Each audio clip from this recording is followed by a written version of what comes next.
So let's talk about fat for a moment. When the ketogenic movement became very popular, and I know it's keto has kind of come, it peaked, and is sort of, everybody's finding their own rhythm with it.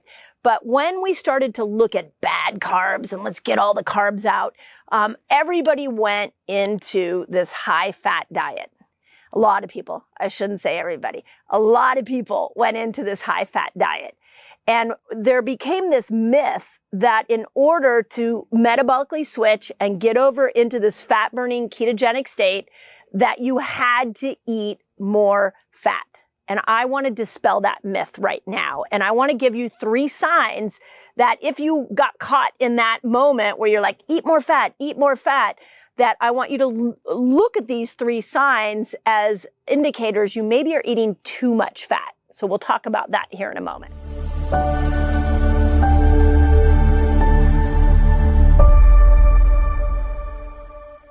Fat is good, but too much of anything is bad. So let's get some moderation with our fat intake, and you're going to want to watch these 3 symptoms. Ready? First, why would you want to eat fat? So eating fat is a way to put a halt, or I call it a brake, on your blood sugar. So fat with every single meal makes it so that your blood sugar doesn't spike really high. This is important. You need a little bit of fat, a good fat, in every single meal so you don't spike that blood sugar. When the blood sugar doesn't have that fat with it in every single meal, what ends up happening is you're doing, and this is most people right now, you're doing that blood sugar dance where it's up and down and up and down and up and down. So you eat something, you get some energy, you get some mental clarity, and then 2 hours later you crash and you start craving sugar and carbs again. And then you eat something again, and then you have that same kind of experience where you're like, okay, I'm doing okay. And then 2 hours later you gotta eat again. So if that's you, a little bit of fat with every single meal will really start to put the brakes on this roller coaster ride with your blood sugar. But you don't want to do too much fat, because once you do too much fat, it's an excess and the body doesn't know what to do with it.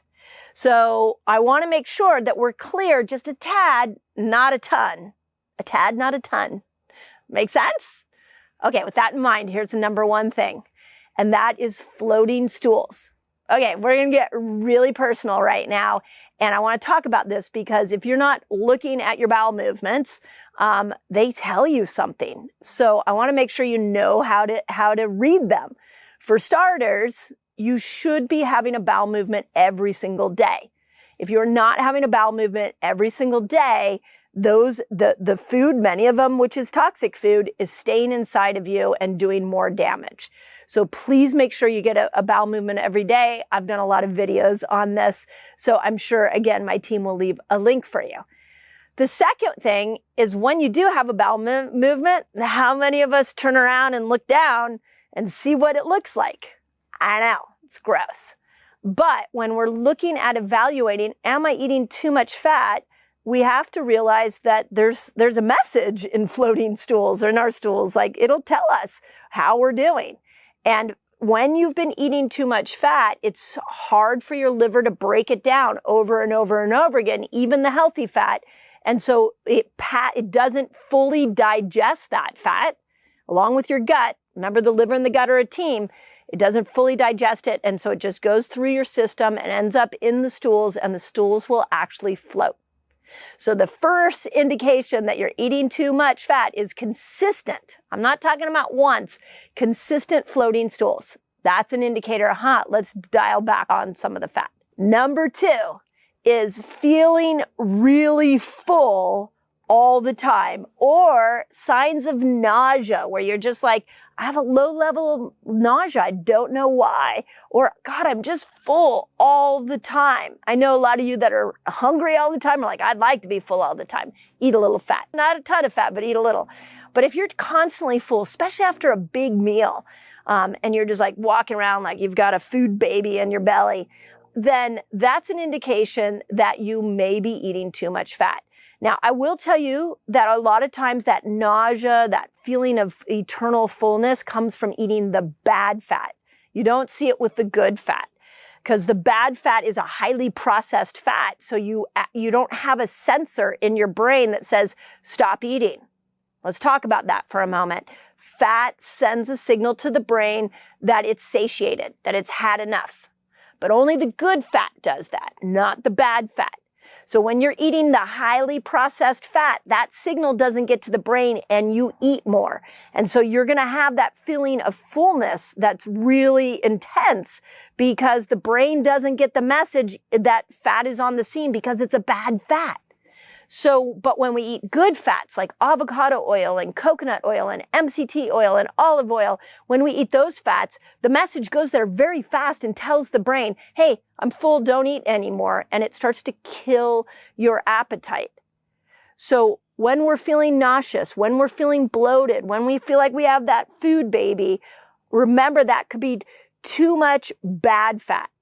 So you look at the quality of the fat that you have. That's really, really important. And I also, on the nausea thing, I hear this a lot, especially from women as they're going through menopause. I hear this often that they're just like, I have this low level of nausea. And I always think gut microbiome, what's going on in the gut microbiome? And it can be that there's just too much fat present. And so that's causing that general low level of nausea. So try a couple of days bringing the fat down, try switching over to only good fat, really be regimented and see if the nausea goes away. And then you'll know if that was the symptom. Number 3, and this one is probably the one you all are going to want to know. And I feel like, I probably should have done it in the beginning of the video. But if you've listened this far through, you deserve to hear this one. And number 3 is you cannot lose weight no matter what you do. Okay, this is really important because we lose weight by learning how to metabolically switch into a fat burner place. When you are in a fat burner mode and you're in that metabolism, weight falls off. I have shared this over and over and over again, that in my clinic, when we started to first teach metabolic switching to our patients, what we noticed is literally in 1 week, they would walk in the front door and we wouldn't even have to ask them how their diet was. It was like somebody had just taken a jacket of fat off of them and you could just see it dropping off. When you learn to metabolically switch, that's how weight loss should look. So if you're like, but I've been fasting and I've been trying the ketobiotic approach that I recommend that everybody do, but women do half the month. If you're like, I'm exercising, I'm doing everything, then I really believe we need to bring that fat quantity down. So, and it's interesting because we need good fat to nourish the brain. We need good fat to be able to keep the brakes on the blood sugar so that spike doesn't happen. We need good fat to be able to metabolically switch so we can be fat burners. But we don't need like 80% of our diet to be coming from fat. I in Fast Like a Girl, I talk about 60%, and I would say that's at the max end. I'm in the process of writing a new book on eating for women, and I'm actually bringing that percentage down a bit. I feel like we should eat enough fat so our blood sugar doesn't spike. And at every meal, you should have fat so your blood sugar shouldn't spike, and you should eat good fat so that you can nourish your brain. And if you're doing that, then you should be able to metabolically switch effortlessly. Okay, check this out. I have a free fasting guide for you all. It's free, and it's going to teach you all the basics of fasting. It's going to teach you how to kill hunger when you fast, which is really cool, and it's going to show you how to break your fast, among many other things. All you got to do is click on this link right here and enjoy. So those of you who have been overdoing fat and are on a keto diet or on a fasting lifestyle, and you just feel like you can't drop weight, let's dial the fat back for a week and let's see if the weight comes off. Because too much fat, again, can be a blocker of moving into this fat burning place. Everything in moderation. So if you're looking at your macros and you're looking at what you want to do as far as for weight loss, I like nature's carbs first. Let's get all that fiber, get a big bowl of vegetables in there. Then let's put some protein on there. I like 1 gram of protein every day for every pound of body weight you are. I think that's a brilliant idea. And then let's put just a tad bit of fat in there so that we can keep the blood sugar stable and we can nourish the brain because the brain needs fat, but that we don't overdo the fat. That is definitely the dark side of keto. That is definitely where a lot of people went, and I'm not an advocate. I don't advocate for that. So let's make sure you're moderate about it and you're using fat in all the wonderful ways. It also helps with taste, right? It's so yummy. So that's how you can look at fat, is if those three things are happening, you're maybe doing too much. Think about the intention behind fat. Why are you eating fat? And it should be for the reasons that I explained. And then, as always, I want to end on this. Again, if you've made it this far, you deserve a new piece of information from me, and that is something I'm writing about in this new book, and it's the power of N of 1. You're going to hear me talk about this more and more and more. N of 1 means that you take this information that I just gave you and you figure out what works for you. I am not here trying to get everybody to eat the same way. I am trying to help you understand your body, understand your metabolism, and then I'm hoping you're going to be curious about these principles and you will find the path that works for you. So when it comes to weight loss, wow, we get lost, right? We are like, that person lost weight, I'm going to go do that. That person took that drug, I'm going to go do that.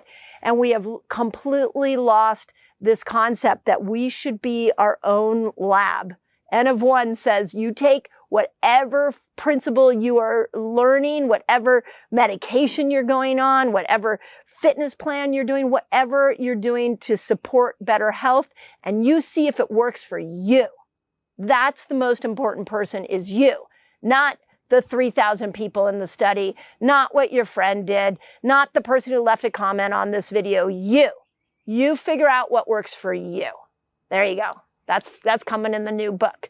So as always, you're a miracle. Don't give up on yourself. And hopefully somebody out there will learn from this video that they're eating too much fat. They'll make a change and they'll start to see that weight drop off. Because as always, I hope this helps. Okay, you trying to maximize your weight loss? Apple cider vinegar may be the key. Go check out this video where I show you exactly when, how, and why you want to use it for weight loss. Apple cider vinegar changes your microbiome of your gut. This good bacteria is going to help to bring your blood sugar down and make it so that you can switch over into the fat burning state